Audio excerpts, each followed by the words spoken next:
La légende de Jumong. Connu comme le Fils du Ciel, il fut le premier roi à jeter les bases de la dynastie Goguryeo, qui devint plus tard la dynastie la plus puissante de l'histoire coréenne. Il est également appelé le dieu roi de l'Est, et la plupart des mythes sur son origine suivent la même intrigue de base. L'une des origines les plus célèbres est une pierre sculptée par un descendant de Jumong appelé Gwangeto la Grande Bière. Rendant hommage à l'histoire de Goguryeo, l'inscription se lit comme suit. Roi de la dynastie Goguryeo Jumong, enfant du ciel, dont la mère était la fille du dieu de l'eau Abek. Une version plus détaillée de sa naissance est donnée dans Samguk Sagi. Le père de Jumong, Emozu, a été envoyé du ciel sur terre et a rencontré Yuhua, la mère de Jumong. Un jour, Yuhua et ses deux sœurs se baignaient au bord du ruisseau lorsqu'elles furent rattrapées par Emozu. Fasciné par la beauté des trois sœurs, Emozu a tenté de les ramener à son palais, mais en chemin, les deux sœurs se sont échappées, laissant Yuhua seul avec Emozu. Lorsqu'il l'a découvert, le père de Yuhua God Abek est venu.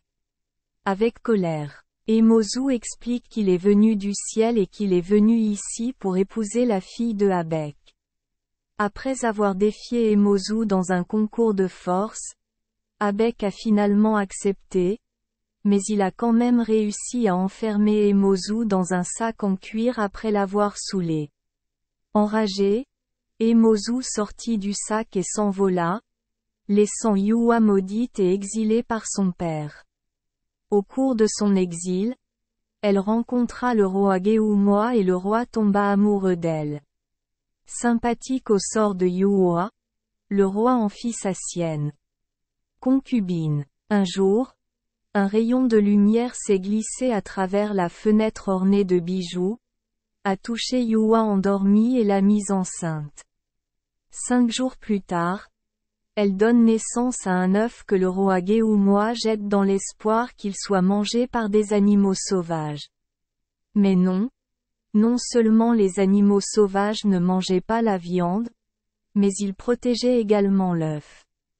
Émerveillé par cette découverte, le roi Geumwa la reprit et tenta de la détruire lui-même. Il échoua encore une fois, et finalement Geumwa céda et le rendit à Yuhua. Le garçon né de l'œuf n'est autre que Jumong. Ayant grandi avec une enfance constamment ridiculisée et calomniée par les autres fils du roi Geumwa, jaloux de son talent de tir à l'arc, Jumong a finalement suivi les conseils de sa mère et s'est rendu à Dongbuyeo pour unir le territoire de Goroseon divisé par les Chinois Han. La légende raconte que lorsqu'il devait traverser une grande rivière en route vers le sud, les tortues et autres créatures aquatiques se rassemblaient pour créer un chemin rien que pour lui. Il acquit rapidement des généraux et fonda Goguryeo en 37 AV. Il envahit ensuite les régions de Alga et Biryu puis de Haguin et du nord de Lokgeo. Pendant l'invasion, sa mère, sa première épouse et son fils Jumong restèrent dans la région de Dongbuyeo où sa mère tomba bientôt malade et mourut. En apprenant la nouvelle, Jumong a appelé sa première femme et ses fils, Ye et Yori à venir. Après 5 ans, Ye est devenue reine de Dongbuyeo. Cela a rendu la deuxième épouse de Jumong, Soseno, extrêmement jalouse et est partie avec son fils dans le sud. Plus tard, le fils devint le premier roi du royaume Baekjae. Jumong est décédé peu de temps après, à l'âge de 40 ans.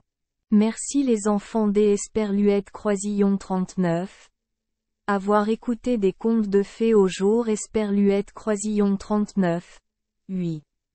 Espérons que les histoires apporteront aux enfants des moments heureux et significatifs.